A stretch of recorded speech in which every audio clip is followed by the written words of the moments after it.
What's going on, you guys? What is going on? Welcome, friends. Welcome, family. It's another morning watch list. You guys, we've been jumping on this whole week after each day of the RNC because there's a couple good moments. And when I say good moments, I mean bad moments, crazed moments, sometimes even some humorous moments. Either way, there's lots of things going on. You could imagine some of the things that are being said. And if you can't imagine, you just have to watch for a few minutes before it all goes down. Give you guys a couple minutes if you guys want to jump in as we get started. It was a big night. It was Wednesday. We're headed to the end of the week. And for folks who don't really know, or maybe don't pay close enough attention to the conventions, as the week builds, the speakers get more prominent. Last night was Wednesday. It caps off on Thursday with, of course, the presidential nominee, as they finally selected, which, of course, they did beforehand. It's going to be Donald Trump on Thursday. But last night, it is vice president that gets to, at least the running mate that gets to come in, and that was J.D. Vance, as he was selected at the beginning of the week to join Donald Trump on his crusade to fascism. J.D. Vance, younger guy, former hater of Donald Trump. He's turned around, he's reformed, he's seen the error of his ways, and now he's back on board, or I guess on board particularly. But there's a lot of background to J.D. Vance that's the reason why he's on board. He's not just some hillbilly that wrote that book. Talks about his background. That is where he went. We'll get to that stuff, but I want to start with some of the things that happened at the beginning, not necessarily the beginning of the day yesterday, but some of the other folks that weren't as prominent of names, but still big enough, because again, they have to continue this file of stronger and stronger voices. Angry Panda, what's up going on? Good morning to you as well. Good to see you guys. Glad you guys are the bright and early risers with me as usual. Hi, how you doing? Let's get started, you guys, because I just want to show you the tone of what's going on with this convention. I remind you guys every day, it's about unity. They said it's about unity. Unity is the theme of this convention, especially after Donald Trump was shot at last weekend. Unity. You're going to see a fighter turn into a unifier. I keep repeating that because they said it. I want to make sure you guys keep that in mind as we go to some of the things that are being said. Texas Governor Greg Abbott had a chance to take the stage. I want to show you guys what he had to say, and maybe connected to the way he always had issue towards abortion in his policy. Is welcomed into our country rapists, murderers, even terrorists. Biden has welcomed into our country rapists, murderers, even terrorists. Why did you guys hear that twice? Because is welcome to our country rapists, murderers, and terrorists. There's rapists, there's murderers, and there's terrorists in the United States, but they don't like to point out some of those people because some of those rapists, murderers, and terrorists are their people. So the ironic part of Greg Abbott with the rapist part, because he acts like he gives a damn about rapists, because his policy towards reproductive rights, women's right to choose, maybe young underage girls who get raped or grown women who get raped. His policy is zero tolerance in this state. And then when someone asks, what about if someone gets assaulted in this manner? He said he's going to eliminate rape in the state. He said he's going to eliminate it by arresting the folks after they rape someone. But if you're going to arrest someone after they rape it, that's not eliminating rape. It's putting someone in jail and punish them for the crime, which, by the way, doesn't happen all that often because many people don't even report it, because after they report it, they get ridiculed. They get said, what were you wearing? Why were you walking there? Did you look at him? Hey, were you drinking, young lady? Because, if you do all those things, it ends up being your fault. So who cares about your rights? Who cares about the actual predator who came and attacked you? We're going to go ahead and punish him afterwards. Maybe, because we really don't give a damn. But when it comes to migrants coming into the country, some who maybe even commit crimes, we've got to eliminate the murderers, the rapists, and the terrorists. I'm going to get to what Mike Johnson said about terrorists and terrorist cells later, because that was this morning after the night of the convention. I just want to point out the BS these guys like to spew. He doesn't give a damn about rapists, murderers, or terrorists. He cares about making you think that there's only certain kinds of rapists, murderers, and terrorists that you should be concerned with, and the other ones, apparently you can have their children. It doesn't have to make any sense. Moving on to the next thing, you guys. This stuck out to me. It was in the title because Matt Gaetz, I couldn't figure out what was going on. I couldn't figure out exactly why this was happening. I couldn't figure out what he had done. If you guys can see it before we started to the screen, maybe you guys can see it before we even get started. I guess what he said is secondary to what it is that he. Let's go. Under Harris, America has fallen sicker, lonelier, and poorer. Under Trump, we prospered, we were richer, inflation was low, and there were two genders. One more time. Under Biden, Harris, America has fallen sicker, lonelier, and poorer. Under Trump, we prospered, we were richer, inflation was low, and there were two genders. Sicker, lonelier, poorer under the current president. Not to mention, was it around hundreds of thousands to 1 million people died of COVID? As we're talking about the sicker part, as the former president sat in the Oval Office and acted like nothing was happening because he was worried it'd make him look bad. He was worried that it would affect his reelection chances, which I don't know how much it did, but the dude didn't get reelected. So he didn't care about the sick part. Poorer, because everyone was thriving so much during the Trump administration, and they continued to lie throughout the night about where the economy stands now, where crime stands now, all these things, even the damn stock market, which I generally don't care that they keep fighting over how much folks who have enough money to invest in the stock market at the rates that they do, which, by the way, elected officials still have that inside game on how to invest in the stock market in ways that they can use their positions and their information to game the market to make more money for themselves. Whatever. They don't care about all these things that they're going on about. But I just want you guys to look at his face. What happened? I know, we know politicians are basically actors already, so they do the similar things that folks who are always in public eye do. Plastic surgery, Botox, even as simple as that, injections. But dude's face something's different. His eyebrows are raised a little bit more. I'm not sure how old all you guys are out watching, but the first thing I thought was Jack Nicholson, Joker. And I know that's a common thing that people say when someone's face looks a little bit weird, but it looks just like it. That zoom in shot is from like 1990 or something. When he said, "Wait till they get a load of me."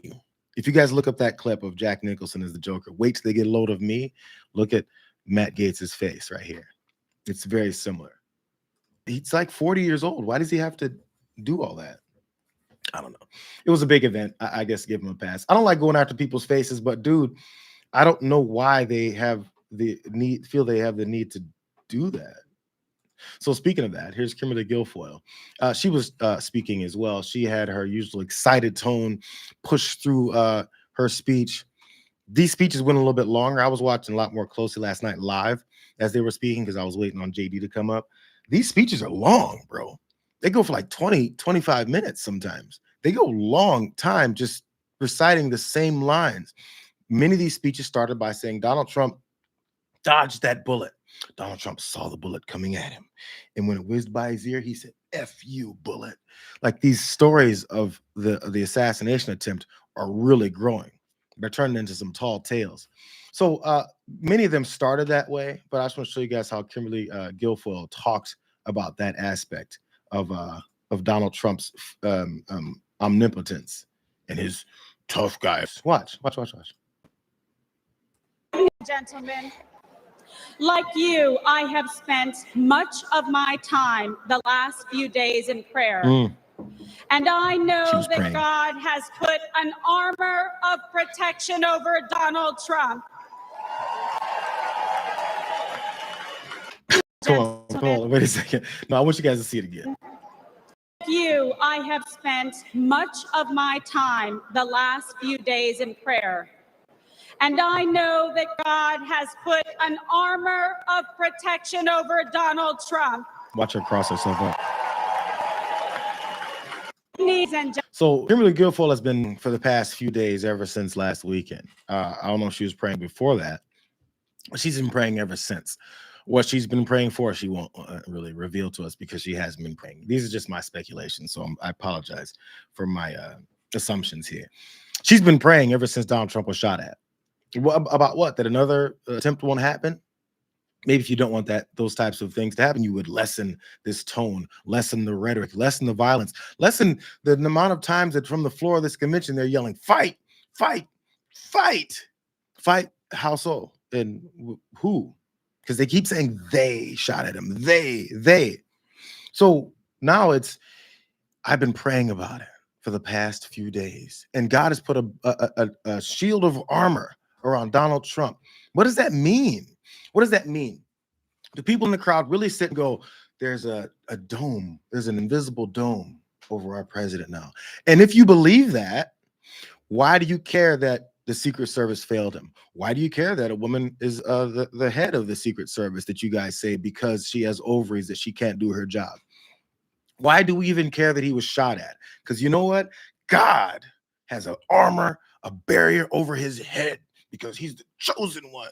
So if he is, why are you so worried? Why are these folks who are fake Christians worried so much about dying, about the world going upside down, about Joe Biden being Satan himself, and all you got to do is vote and put in a dictator? Why isn't God got your back? Why isn't he always protecting you from getting shot? Why didn't he protect all those kids from getting shot that you guys are okay with being shot in their schools and in their communities, in their grocery stores, and in their churches? Why do you not care about any of that stuff? God has the protection over him as long as you act like, oh my God, I did the cross. It's one of the fakest symbols of being I was gonna say indoctrinated, but someone who's so deep into their religion, so deep into their Christianity, speaks to God every day. Folks who speak to God every day and actually have a humble approach to their belief systems aren't always going on stage to brag about it from teleprompters telling them to say, I've been praying for the past 3 days about President Trump. This is the way that they talk.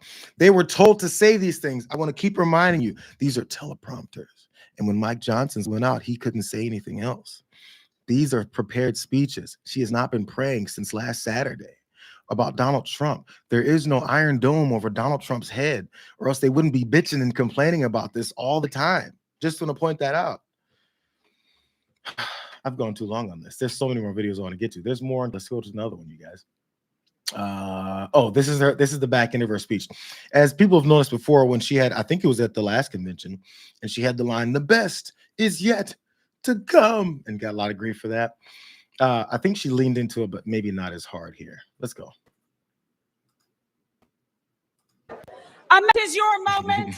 Will you stand for President Trump? Rise up! Rise up! Ladies and gentlemen, lovers of liberty and freedom and the American dream, this is our last chance to make America great again. God bless you. God bless President Trump, and may God bless America. They're going crazy in Milwaukee. Isn't that what they are? They're Milwaukee. They're going crazy in Milwaukee. It was such an inspirational speech. I want to point out, because I watched her walk out, I watched her speak, and I watched her walk back away. Yo, we are living in the point of, I guess, what in previous decades, the way that people perceive this futuristic society, it's extra technology. We all got computers in our hands that we can record and communicate with anyone across the world. So if that's the case, we're watching her walk out, be this robotic figure whose face doesn't, and this isn't a shot on what she looks like, whose face just doesn't look authentic as far as someone who is real and isn't hiding some other person behind them. There's a reality of these folks who are above this level of access to power and wealth and fame. There's this weird line that's drawn, and what they don't want you to see is who the real person is that they are, because they're supposed to be considered this above humanity figure, and they come out and she's very stiff. She can't move in the dress. Like, this isn't just a Republican thing. We're going to see it at the DNC whenever they do it in a week or two. We're going to see the same thing. These things are oddly like similar type of events. They just, have different things that they say. But the weird robotic plastic looking look of the people that come out and talk each time and glance at each side of the teleprompter and act like they're excited about what they're talking about, it's transparent. There's no authenticity with these speeches. Nothing. There's nothing about it. If they go off script, that's the biggest problem you have. Staying on script and looking like a robot is perfect. You did great, Kimberly. You convinced someone, maybe even two people. They were already there and we're going to vote for Donald Trump anyway. It's odd. It's almost scary the way these folks look. They don't look like real people. Let's go for more, because that's all I've said about Kimberly Guilfoyle. Her fiance, Donald Trump Jr., also came out I just want to run this really fast because, again, teleprompter speech. This wasn't off the top of his head. For some reason, this is still the same narrative that they're going with. And I guess it works. Here. Who's actually running the country anyway? Who is it? Who's actually running the country? I think we know where this is going. It's obviously not Joe Biden. So who are they asking us to elect? Mm-hmm. Seriously, who's running things? Mm-hmm. Does anyone really know? Is it Jill? Is it Hunter? No, I know where this is going. Barack Obama? Oh, that's right. Maybe it's the ghost of Corn Pop. Donald, you're so funny. So Junior went up there, spoke for our first. By the way, not pictured is his child. I'm not sure how old his kid is, but she wanted to come out and talk about who her real grandfather is and not what the media perceives him as. So she came out and talked about how, he tries to intimidate her in golf and he, sneaks candy like any other grandfather. So that was fine. Then her dad came out and gave one of the more divisive speeches that you could come up with. So back to who's running the country. Is Joe Biden running the country? Maybe Hunter's running the country. Because based off of what? Like, if it's just supposed to be a joke, there maybe should be some laugh lines behind it. These are applause lines. These are accepting of this as reality lines. You can make jokes about Hunter Biden. I don't care. You can make jokes about Joe Biden. Fine. You can make jokes about Jill Biden. You can make jokes about Barack Obama and all this. But they're saying these things like they're fact. They say it so many times. If these were jokes, you tell them like once or twice. If there's a funny joke that you've told, you probably don't tell it every time you get in front of the same group of people. If you do, it's no longer a joke. It's just propaganda. Any comic that's told a great joke, do you think they go everywhere they go and tell that same joke? So it's obvious that these aren't jokes. If they are, then they're bad at telling them because they keep repeating the jokes because now that damn joke has been beaten to death. It's the same joke because it's not a joke. This is the thought process. Because how they got themselves in this position of convincing enough Americans that we need to make this change to a white nationalist candidate who ran the country a few years ago badly is because that damn black guy is still doing it. He's still screwing this country up.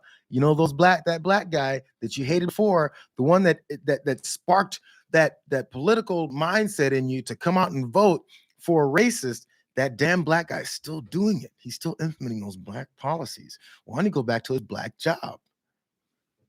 They're still hanging on Barack Obama. He's running the country. And I guess he's doing pretty well because, again, crime is down. Unemployment's working out better. The economy's better. Infrastructure was actually passed. Things like that happened. But, Barack Obama's destroying the country when he's not running it. Jeez. It doesn't make any sense. Ask the very next question. How? What have you seen to tell you this? Because they say it with complete conviction. How is it working? How is Barack Obama running the country? Why isn't Kamala running the country? She's the vice president. You guys hate her too. She's a little darker skinned. So she's running the country too, right? It's maddening, stupid, but that's what they accept. Let's go on to the man of the night, JD Vance. I want you guys to remember again, each of these people came out and talked about Donald Trump as a superhero. If they shot at him 105 times, he'd have taken every bullet like he's Scarface. So that was how he started. It was somber. It was concerned. He said he was very scared. We almost lost the president of the United States. We almost lost one of our best leaders in American history. Seems like it's pretty important, right? Seems like that's something that you would really be concerned about. And you want to honor and you don't want to joke about. Let's see what JD Vance had to say. This came after he came out and said how heartbreaking it was. The president almost died. But can you believe this? Left the Marines after 4 years and went to the Ohio State University.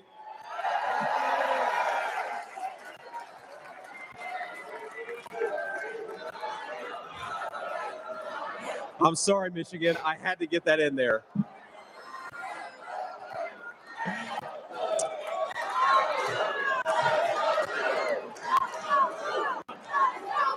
Come on. We've had enough political violence. Let's.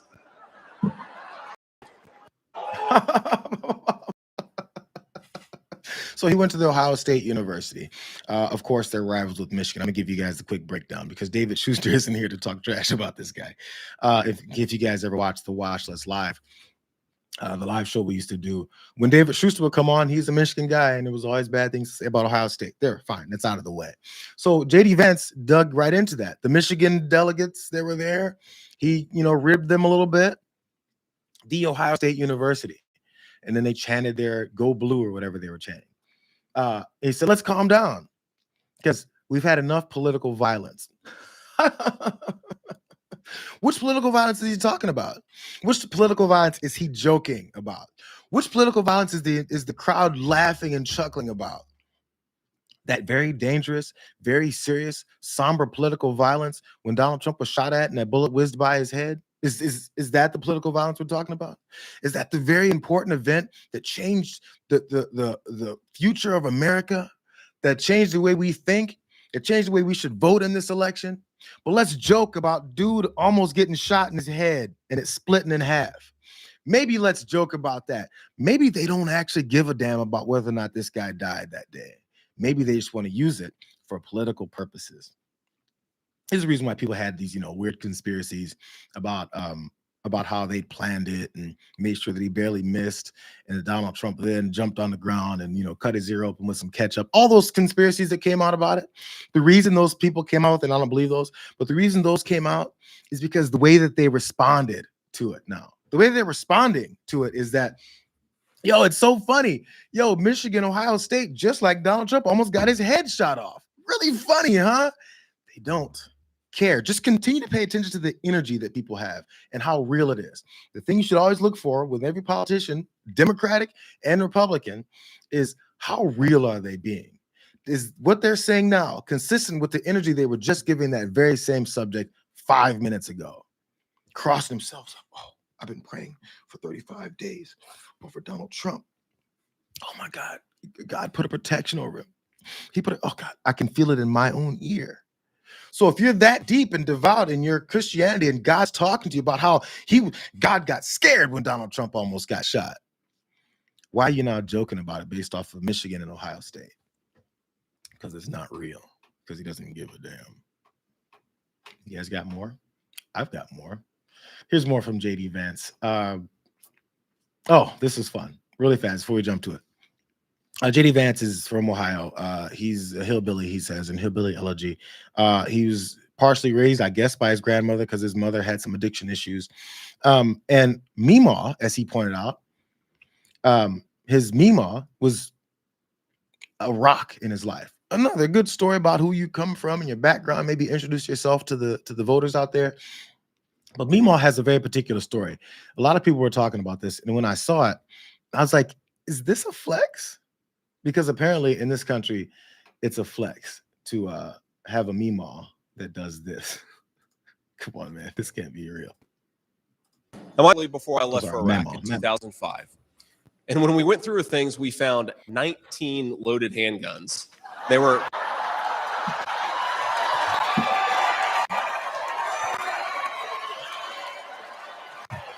I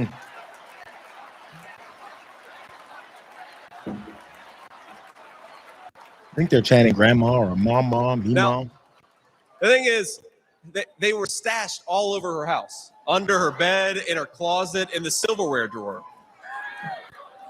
And we wondered what was going on. And it occurred to us that towards the end of her life, Mamaw couldn't get around so well. And so this frail old woman made sure that no matter where she was within arm's length of whatever she needed to protect her family. That's who we fight for. That's American spirit.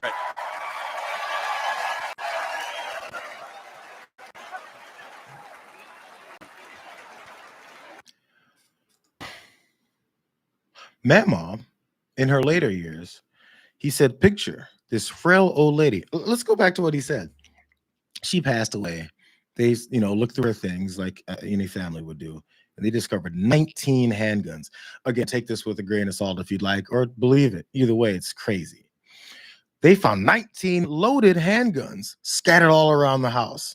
In kitchen drawers, he said, cabinets, refrigerator, laundry room, under some under the mattress, maybe stuffed into some couch cushions, on top of the TV, under the rug, anywhere that she could get 19 handguns scattered around the house with Mama. I'm not sure if he lived alone. He didn't really say, but the picture he painted did make it seem like she was kind of living alone. So she's got 19. And in the picture, he said, picture this frail old lady wandering around the house where she always has a handgun in sight and within reach so that she could protect her family. Frail old lady with 19 handguns is going to pull them out at any moment and get to capping. And once she does, what's the frail old lady going to do with the effects of that gun? Is she going to be accurate? Can she see clearly enough? Because again, the picture he painted was a shuffling old elderly person, which we've all seen our grandmothers sometimes become, have guns at every point in their house. Does this seem like a house you want to walk into? Be like, mama, maybe she wasn't expecting you that day. And he said, that's the American spirit or something like that. That's what we fight for. That's the American spirit. And it's raised hands and applause and standing ovations. Bro, that's not the flex that you think it is. So again, in this country, when people get shot all the time by themselves, by their kids shoot each other. Maybe they shoot their kid because they didn't realize their kid was down in the kitchen for a midnight snack. Whatever the hell happens. Or maybe there's depression sets in and people shoot themselves. These are all ways that people die in this country real quick and real easily. So Mama had 19 guns, and that's what we fight for. So she can always have a Glock nearby so she can bust a cap in anybody nearby, including little Timmy. So whatever they think is this safety feature, that sounds like an extremely dangerous house to be near. Sounds like an extremely dangerous house to live next door to, because she may shoot at any moment. Who knows? Maybe she got mad at Judge Judy. Maybe she didn't like that ruling and she got to shooting. It's really weird that this is the flex of America. This is who we are. We shoot people. Mama has 19 guns. What the hell does Mama have 19 guns for? But if Mama is from Chicago, Los Angeles, New York, Houston, maybe Mama, as they would probably point out, shouldn't have all those damn guns. Because I think the picture that they see of Mama in Chicago, Houston, New York, and LA, those big liberal cities, is that she's the wrong kind of Mama to have all those guns. And maybe someone needs to investigate, because there's certain folks in this country who have guns in their houses, and police have run up in those houses, unsuspectingly run up in those houses, and those folks shot back, and they were considered attacking the police. I wonder what Mama would do. She's the right kind of Mama, though. Last thing, because this morning, Mike Johnson went on Fox News, and I mentioned to you guys that we're talking about terrorism. So I guess this is the next shift. They've always said stuff like this, but for some reason, I'm not sure how they got on this particular conversation. Mike Johnson was with Maria Bartiromo, and he has some things to say about in this country. He's talking about the border. Prior. Come on, Mike. Workers for a reason, I think, is Mike's not right. He's done a horrific job. He's opened the border wide, and he's responsible for so much of this mayhem and the danger that all. This is so frustrating. So Johnson said that they were going after Mayorkas, and we know that he and Marjorie Taylor Greene were going after Mayorkas, talking about the border. What he did say was that we have so many terror cells in this country. We have terror cells all over the country. They're propping up and popping in. And I always say, ask people when they come with these wild conclusions or declarations of fact they think are happening. Just ask the simple follow-ups. Where are these terror cells? How many of them are there? Why are they popping up? Who are the people that are organizing it? Since it's Democrats' fault, which Democrats are helping them do it? How are they doing this under this cloak of darkness? How are they helping them establish these terror cells? Because Mike Johnson said there's terror cells all over the country. But what's the weird thing about Mike Johnson is he never says anything about the actual reporting of the terror cells that have been popping up since Obama was in office. These white nationalist terror cells that have been popping up, these anti-government militias that have been popping up.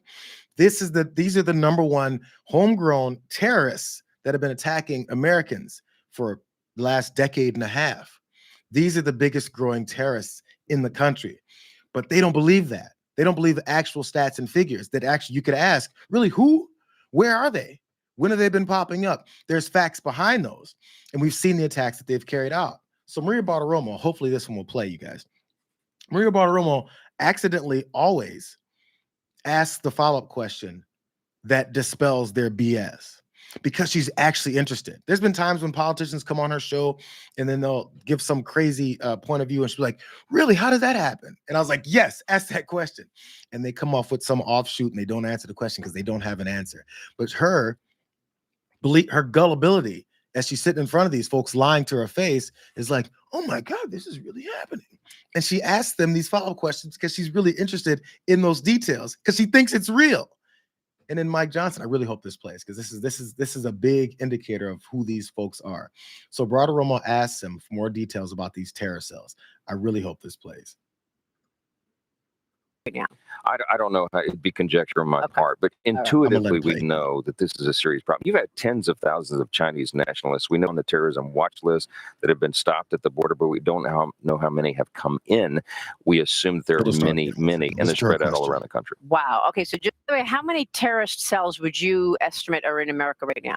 I don't know how it'd be conjecture on my part, but intuitively we know that this is a serious problem. You've had tens of thousands of Chinese nationalists. We know we have people on the terrorism watch list that have been stopped at the border, but we don't know how many have come in. We assume there are many, and they're spread out all around the country. Wow. Wow. Really, Mike? They're spread across the country. Wow. It would be conjecture if I actually said how many terror cells. I just said there's terror cells all over the country. It'd be conjecture if I said so. So I'm just going to say we've seen terrorists coming to the country at some point. It's who knows what year.